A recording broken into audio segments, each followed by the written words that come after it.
En RDC, Moïse Katumbi sera bientôt jugé pour atteinte à la sûreté de l'État. La justice congolaise l'annonce aujourd'hui. L'opposant candidat déclaré à la présidentielle vient d'être inculpé d'atteinte à la sûreté de l'État pour recrutement de mercenaires étrangers.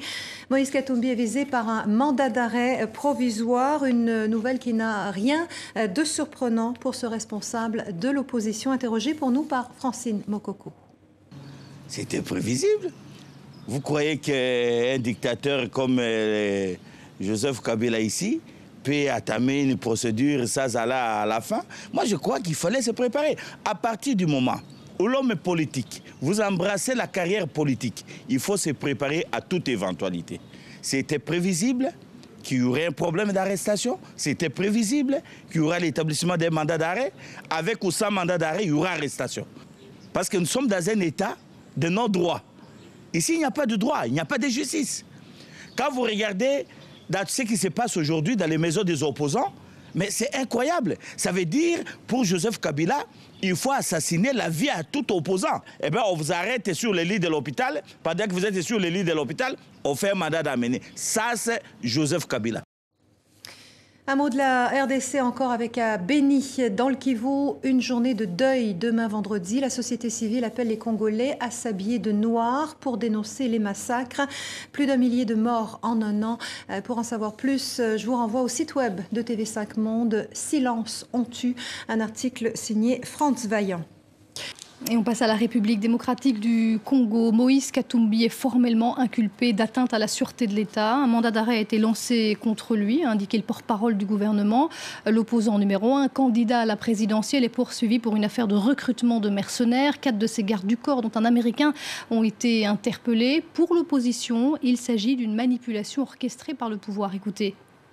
Il y a un ancien allié qui devient adversaire aujourd'hui. Politiquement, ils veulent chercher comment le clouer, comment l'empêcher, évidemment, de pouvoir gagner les élections ou se présenter aux élections prochainement. Et on va continuer à parler avec notre invité Léonard Tchéo-Kitundu. Bonsoir. Bonsoir. Vous êtes sénateur, membre du bureau politique de la majorité présidentielle. Alors, on vient de l'entendre, hein, l'opposition dénonce un harcèlement contre un ancien allié devenu opposant. Certaines organisations de défense des droits de l'homme vous font les mêmes reproches, tout comme certains États occidentaux. Quelle est votre réponse à ce qu'on vient d'entendre? Mais quand j'entends ça... je n'arrive pas du tout à comprendre parce que, comme vous savez, il y a certains faits qui ont été retenus contre Moïse Katumbi. Le fait qu'on soit candidat à la présidence de la République ne vous exonère pas des responsabilités par rapport aux faits que vous avez commis. Et là, il y a eu toute une procédure préjudictionnelle qui a eu lieu. Et il a eu le temps de s'expliquer auprès du procureur. Alors maintenant, on passe à une autre étape, c'est qu'effectivement, on est au stade de l'inculpation. Ce qu'il faut savoir dans ce genre de situations, c'est qu'il faut que la procédure soit régulière, que le principe du procès équitable soit garanti, particulièrement le droit de la défense. En l'espèce, je ne pense pas du tout que ce principe ait été atteint jusqu'à présent. Alors, ce que dit, excusez-moi... Il n'y a aucune manipulation. Moïse Katumbi n'est pas un adversaire du tout. Lorsque nous aurons un candidat, je peux vous assurer que c'est un poids mouche. Ce n'est pas un candidat. Ce que dit l'opposition, c'est que depuis qu'il a quitté le parti au pouvoir, il y a eu toute une série de tracasseries, de harcèlements, de son avion qui n'a pas pu décoller pour aller aux obsèques dernièrement du chanteur qui est mort, de Papa Wemba qui est décédé, qu'il y a eu des enquêtes ouvertes sur ses comptes. Est-ce qu'il n'y a pas un harcèlement contre un opposant? Je peux vous assurer, il n'y a aucune volonté de harcèlement de la part du pouvoir, parce que, comme je vous dis, sur le plan politique, Moïse Katumbi ne constitue pas un adversaire pour la majorité, comme je vous assure. Alors, un adversaire pour la majorité, ça c'est en cas de présidentielle, oui. Mais c'est une autre décision qui a fait bondir l'opposition récemment, puisque la Cour constitutionnelle a autorisé le président Kabila à rester au pouvoir au-delà de son mandat si les élections n'avaient pas lieu, comme prévu, fin 2016, alors qu'on sait donc que le président Kabila ne peut pas se présenter pour un 3e mandat.